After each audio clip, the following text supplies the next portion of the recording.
स्वागत है आप सभी का मेरे इस नए वीडियो में। बच्चों, आज हम क्या सीखेंगे? आज हम सीखेंगे A for apple, B for banana, C for cat। बच्चों, ये क्या है? ये है हमारे कलर्स। चलो बच्चों, कलर्स नेम जानते हैं।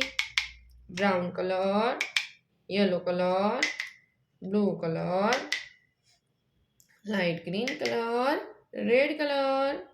चलो बच्चों, स्टार्ट करते हैं।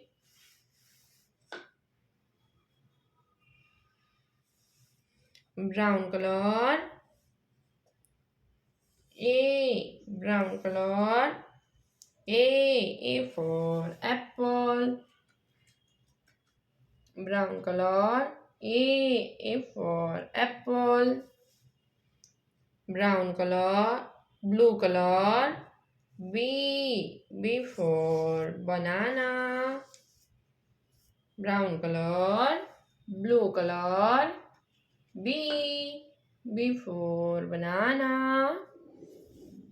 B के बाद C, light green colour, C for camel, light green colour, C for camel, light green colour, one, one, one के बाद two,